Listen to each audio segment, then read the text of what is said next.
بسم اللہ الرحمن الرحیم۔ شروع اللہ کے بابرکت نام سے جو دلوں کے بھید بخوبی جانتا ہے۔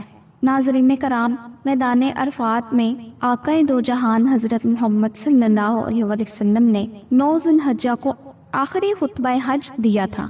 اس خطبے کے اہم نکات پیش خدمت ہیں۔ ان نکات کے بارے میں جاننا ہر مسلمان پر فرض ہے، کیونکہ ہمارے نبی نے کہا تھا میری ان باتوں کو دوسروں تک پہنچائیں۔ نبی کریم صلی اللہ علیہ وسلم نے فرمایا، اے لوگو سنو، مجھے نہیں لگتا کہ اگلے سال میں تمہارے درمیان موجود ہوں گا۔ میری باتوں کو بہت غور سے سنو اور ان کو ان لوگوں تک پہنچاؤ جو یہاں نہیں پہنچ سکے۔ اے لوگو، جس طرح یہ آج کا دن، یہ مہینہ اور یہ جگہ عزت و حرمت والے ہیں، بالکل اسی طرح دوسرے مسلمانوں کی زندگی، عزت اور مال حرمت والے ہیں۔ تم اس کو چھیڑ نہیں سکتے۔ لوگوں کے مال اور امانتیں ان کو واپس کرو، کسی کو تنگ نہ کرو، کسی کا نقصان نہ کرو، تاکہ تم بھی محفوظ رہو۔ یاد رکھو تم نے اللہ سے ملنا ہے اور اللہ تم سے تمہارے اعمال کی بابت سوال کرے گا۔ اللہ نے سود کو ختم کر دیا، اس لیے آج سے سارا سود ختم کر دو اور معاف کر دو۔ تم عورتوں پر حق رکھتے ہو اور وہ تم پر حق رکھتی ہیں۔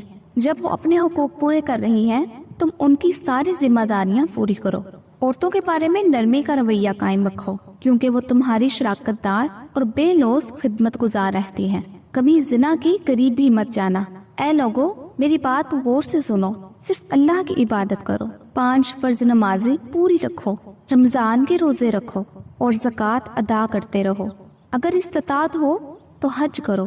زبان کی بنیاد پر، رنگ نسل کی بنیاد پر تعصب میں مت پڑ جانا۔ کالے کو گورے پر اور گورے کو کالے پر، عربی کو اجمی پر اور اجمی کو عربی پر کوئی فوقیت حاصل نہیں۔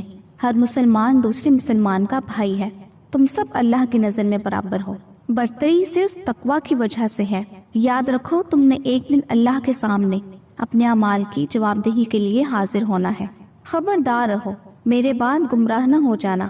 یاد رکھنا میرے بعد کوئی نبی نہیں آنے والا، نہ کوئی نیا دین لایا جائے گا۔ میری باتیں اچھی طرح سے سمجھ لو۔ میں تمہارے لیے 2 چیزیں چھوڑ کے جا رہا ہوں، قرآن اور میری سنت۔ اگر تم نے ان کی پیروی کی تو کبھی گمراہ نہیں ہوگی۔